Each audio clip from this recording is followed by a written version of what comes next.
So my prediction, and you heard it first here on the Global Horizons, the Quality News podcast, is come March, I think there are going to be a lot of universities that are losing a lot of commencing students into the private higher education system because this loophole's existed for so long, and people keep screaming about closing this loophole.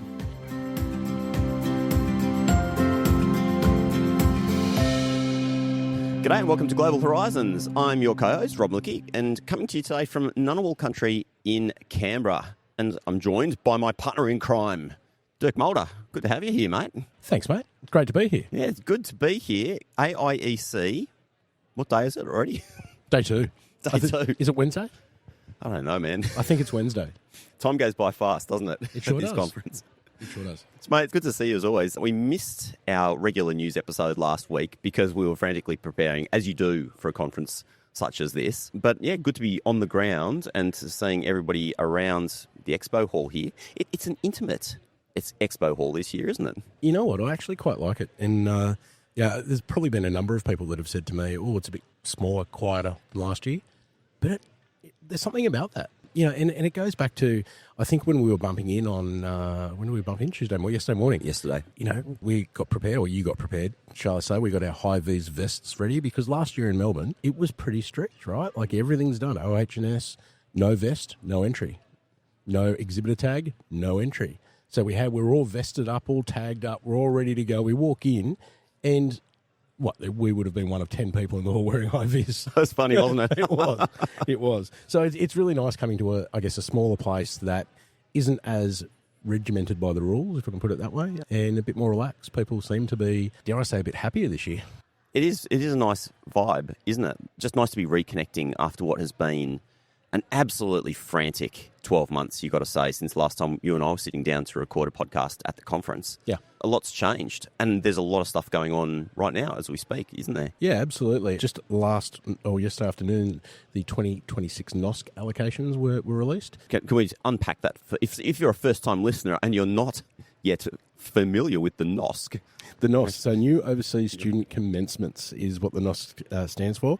Get used to the acronym, people. You'll be hearing it a lot in the years ahead. Yeah, so look, to summarise, I mean, over the last sort of 18 months, 2 years, the government has been looking, I guess, at dampening student engagement or student onshore allocations. Yeah. And, you know, for those that kind of know, I guess every institution, be that university, anyone who delivers internationally has a registration. It's called a CRICOS registration, and you're allowed to deliver to a certain amount of people.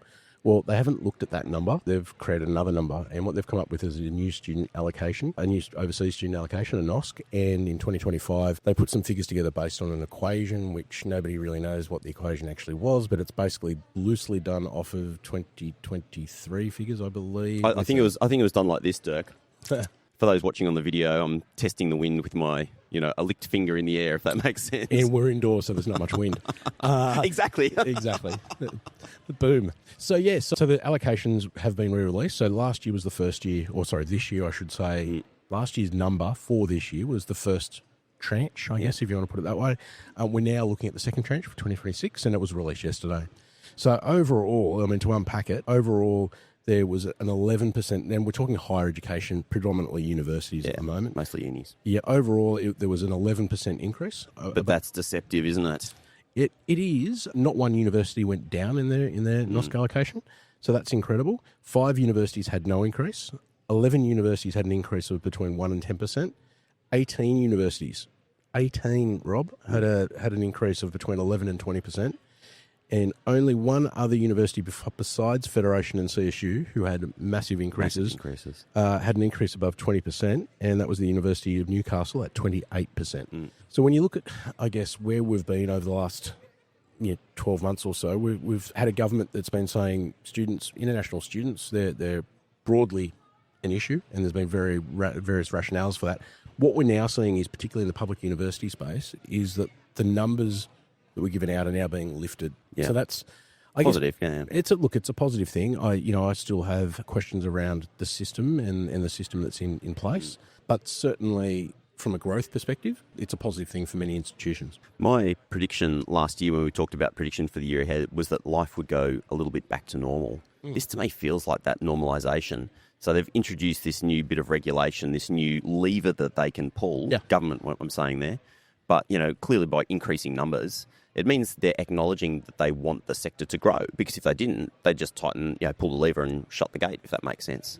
I think you're right. What I would probably, if I can counter that to a degree, if we look at this as like a stained glass window, right, and the biggest pane in the window is pain. I know, that's, again, another double down. Well done, Dirk. but if we look at the panes in the windows, the largest pane is obviously the public university space. Yep. So if we look at that pane only, I think you're absolutely right. Things are, for the want of a better word, getting back to normal. We've got a system now where there's, I guess, a number that sits there in terms of visa processing and around around the numbers that you can get through the visa system before it starts slowing down. So that's the NOSC and the allocations 80%, as we know, then it should start slowing down. If you look at the window in entirety, however, yeah, fair point. That higher education pane seems to be getting bigger, but every other pane in that window is getting smaller. Yeah, fair point. So if we look at that, and look, the vet allocations haven't come out yet, but if you probably don't need to be Nostradamus to say that private higher education is going to struggle again. ELICOS will continue to struggle, and we know that based on the visa fee. We know that there's a bill in Parliament at the moment as well that's going to give the minister superpowers around cancelling courses, and they're not going to be cancelling university courses because they're self-accrediting institutions. They're Table A institutions. This is all based around private higher education, ELICOS, and other areas. Now, the wording in the Act, in the proposed Act, I believe, is courses that may not be in the national interest. Well, pretty bloody subjective, right? Yeah. So how do we look at this in entirety? Because there are going to be people around here skipping. But those people who work for universities, Pro Vice-Chancellors, Deputy Vice-Chancellors, Directors, Regional Managers, they're going to be like, woo, we're looking really good here. The people in the private sector, though, mate, they're dragging their feet and they've got their heads looking at the ground at the moment because it's hard yakka. The other thing to take into account, obviously, is what's just happened, which with Department of Home Affairs looking at the assessment levels. So I think we now have 29 universities that are assessment level 1, which means that's the best, the easiest, however you want to categorise that. I mean, I know for a fact there are already agents, particularly in the subcontinent or in the South Asian region, that are now counselling students to come to Australia, go to those universities. Once you get there, change. So my prediction, and you heard it first here on the Global Horizons, the Koala News podcast, is come March, I think there are going to be a lot of universities that are losing a lot of commencing students into the private higher education system because this loophole's existed for so long, and people keep screaming about closing this loophole. That hasn't been closed? I thought that was closed as part of that the legislation. No, it's still open, mate. It's still open. Yeah. So the big recommendation that everyone's talking about is linking a student visa to an institution. So if you come and you want to go to University X, we're in Canberra, so let's just say the ANU. If you want to go to ANU, and I'm assuming ANU is level 1, I think, and you move out, well, if you move across to CIT or you move into a vet provider, that actually doesn't count against your assessment levels. It's only protection visas that actually kind of counted against it. And it's a COE, right? So you can technically move that across. What people are saying is link that visa to the institution. If you want to change, that's great. But then you've got to apply for a new visa. Yeah, wow. And, the visa costs now $2,000. So by all means, go and do it. But there's going to be a cost to it. I'll tell you what, anyone listening along, you've just gotten your value for your money. Do people pay us for this, Dirk? I don't remember. No, but we are looking for sponsors. Well, actually, good shout out, mate. If you're listening to this, Dirk and I, we both run these organisations off a smell of an oily rag. We do. We would love your support for independent media in the Australian international education landscape. We really need your help. End of year is coming up. Any little bit of budget, we'd love to look at you, running a campaign with you, work with you, either at the end of this year or into next year, because that's what actually helps this whole thing go forward. Thanks for pointing that out, mate. Like, we should do that more, actually. No, absolutely. 100%. 100%. So there's a problem when you love what you do, right? And you're not just chasing the bucks. Exactly. Well, that's exactly right. That's exactly right. You've just got value. Anyway, so back to my comment. You just got value for money because, I thought I understood this space. And, mate, you've just given me a masterclass on that critical part of Australian international education. It just shows, if you want to stay up to date with what's going on, and this stuff's changing so fast, absolutely need to be subscribed to the Koala. And, mate, even just the scoop that you dropped a week ago, that was huge. Being in touch with, so I was going to say Border Force, but it's Home Affairs. Oh, my God. Yeah, but, the Home Affairs Week. Do you want to talk really quickly to that? That was great. Yeah, sure. So the Commonwealth Ombudsman, I guess, released a report probably a few weeks ago now, and it was with regards to a gentleman called Mr. D, Mr. D, I can't remember the exact background, but I think Mr. D was either applied for a protection visa or applied for an extension or something like that. He had solid grounds, the Ombudsman found. However, on 2 separate occasions, the department had declined the visa, and clearly Mr. D, or I don't know whether luckily or otherwise, but Mr. D had a lawyer representing him, and it ended up with the Ombudsman. The Ombudsman found that the declining of those visas had a lot to do with computer-generated responses through the system. So the interesting bit, I guess, out of that, and the Commonwealth Ombudsman was pretty, I won't try to hype it up too much, but, he was pretty direct about, the Commonwealth generally, if they are going to employ computer-generated work to take away from humans, and they need to make sure that it's right. Yeah. And clearly it wasn't right. It gets more complicated because there were documents released where, I want to say it was either the Secretary of the Department, Deputy Secretary of the Department had written on there back to the Ombudsman in handwriting saying, can we please review the word unlawful? And so that we're right in the grass on this around what is good, what is bad. And look, there's no doubt we are moving into a space where AI, computers, algorithms, we were talking about it earlier about social posting, like how the algorithm now controls what you see. Yeah, what you see or who sees what. Yeah. As we move into this, I think it's a really important area. So, when that came out, not surprisingly, I had a number of phone calls and a number of emails from people around the place saying, hey, what's going on and how prevalent is it in the student system? And I think it's probably widely known that computers have been used for granting for really low-risk categories for some time. So what I did was I put forward a series of questions to the Department of Home Affairs, and obviously you've got to go through the media office, so you don't really go directly to somebody. Yeah. To somebody. It's media at DOH or DOHA or whatever it is. And anyway, so I posed, I think it was a Friday afternoon, so I certainly didn't expect a response, and it was a long weekend. So I got a response straight back that acknowledged the email, which is wonderful. And then I think it was the Wednesday or Thursday the following week, I got a response, and it was 3 paragraphs, right? Department spokesperson can be attributed to the following. Essentially what it said was it acknowledged that it's been using computers to assist with visa work for 20 years, that they do generate offers, but humans will always look at a rejection. If we take that, and that's the top line of it. So if you do want to read the story in more detail, there's a lot more detail in it, but that's the top line of it. What then goes back to, in my mind, is when we look at Mr. D's case in the Ombudsman report, the Ombudsman was very clear about when computers assist in decision-making.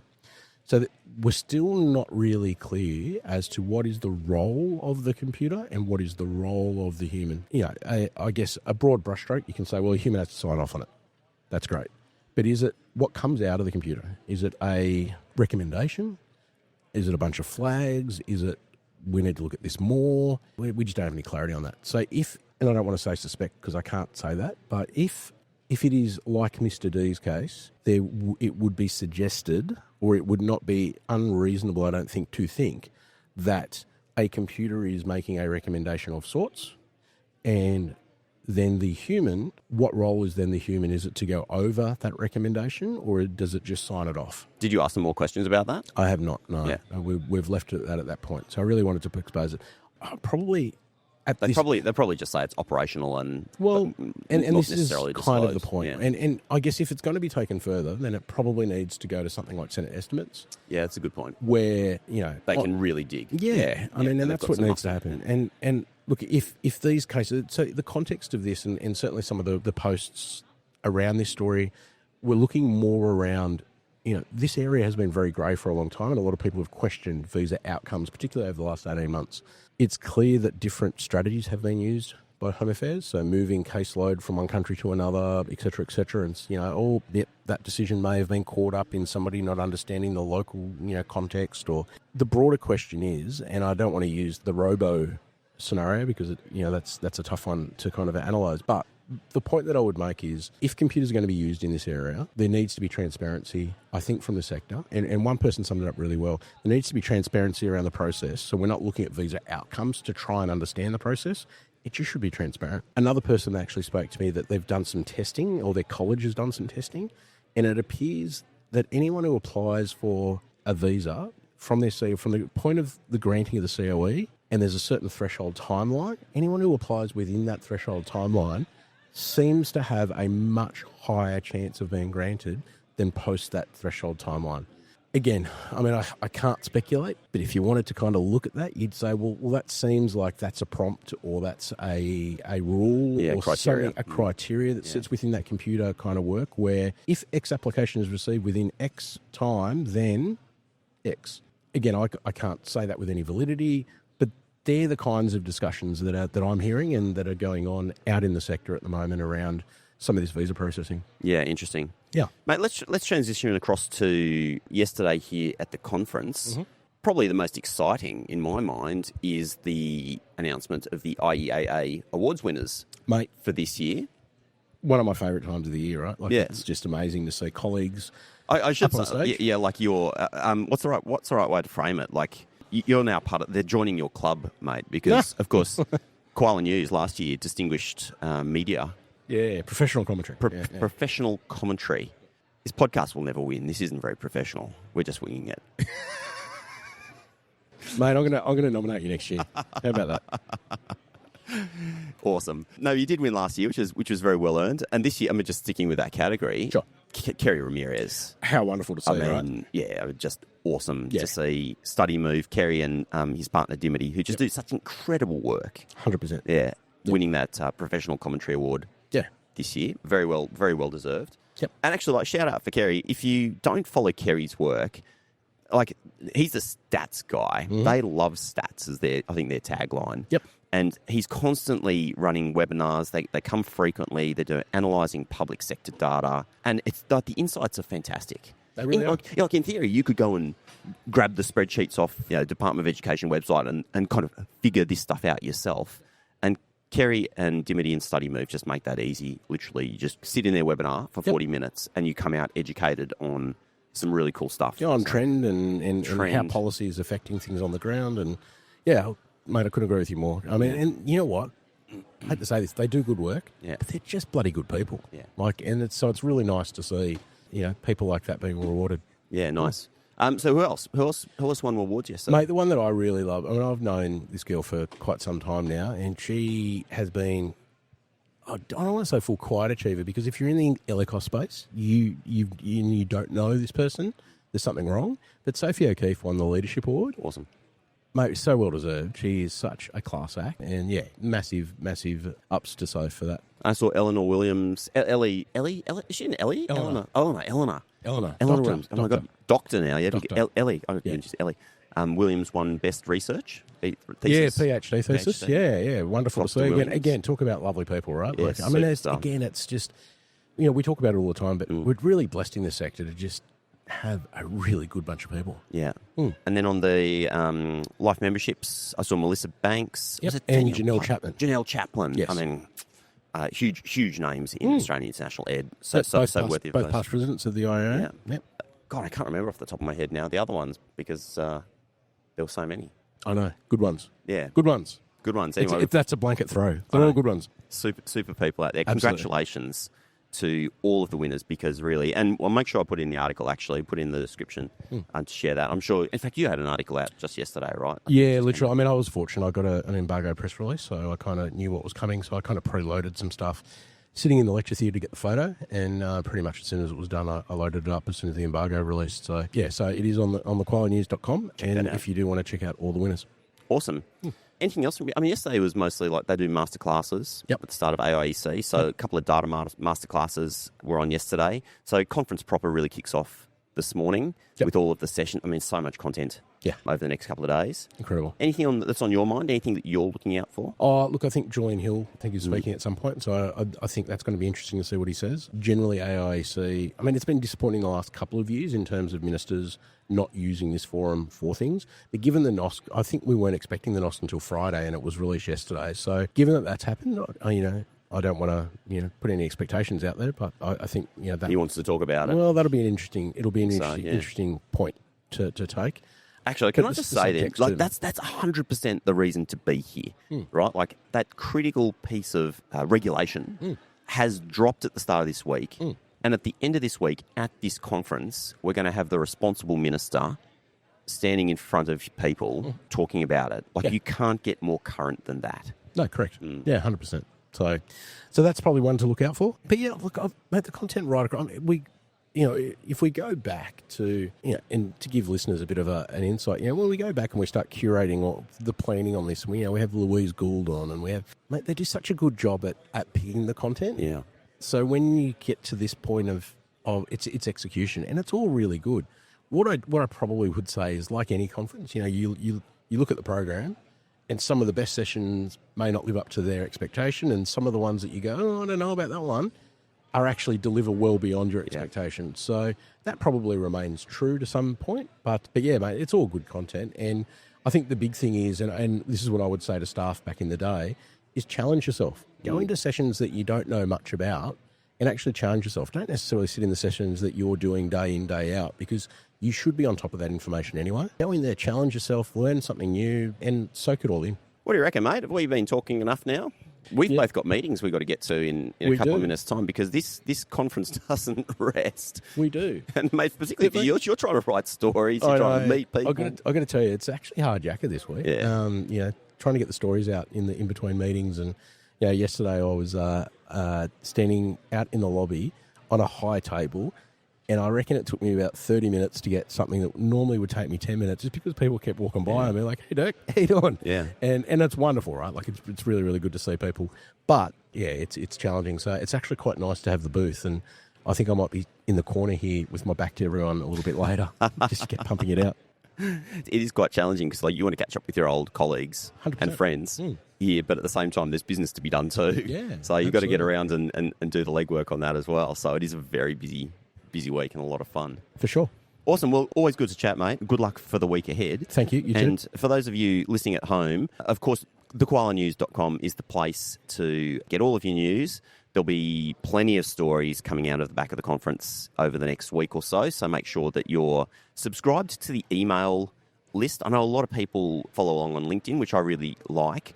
But actually, I don't think I've told you this yet, Dirk. What? It's quite funny, actually. It's actually really funny. I was at the drinks last night. I think it's the IDP opening drinks. I was standing there, and somebody came up and said, "Oh, you're Rob. Oh, mate, like I love your work. Like, just I love what you do. It's incredible. It's amazing. I just can't wait. Every Friday when my email from the koala arrives, I get so excited." And I went, oh, that's actually Dirk. No, but she was saying, she doesn't get to connect with the news throughout the week because she's just so busy. Yeah. And when that email arrives on a Friday morning, it just gives her the chance to really quickly skim and get up to date with the big stories. Yeah. And then those things that really affect her, just to dive a little bit deeper. Sure. And she doesn't have to go anywhere. She doesn't have to remember to do it. It just lands in her inbox on a Friday morning. Mate, that's awesome. Yeah. Yeah. Yeah, I just felt a little bit outshined for a moment there, buddy. So No. Mate, you're the... you know what? I might be doing the writing, but you're the voice behind it. So I'll meet you there. No, good fun, mate. Yeah. Always good to collaborate. And, if you're not AIEC, make sure you get there next year. Yep. And we'll see you in the next episode of Global Horizons. Thanks for joining us. Thanks, Rob. If you've enjoyed this episode of the Global Horizons podcast, consider subscribing to our newsletter. Search for Global Horizons podcast and then just pop in your email address, and that way you will never miss out on all the critical international education news that you need to stay up to date with. This episode has been produced on Garrigal Land in Sydney. Our video and audio editor is Len Zamora, and I'm your host, Rob Malicki. Have an awesome day. See you in the next episode.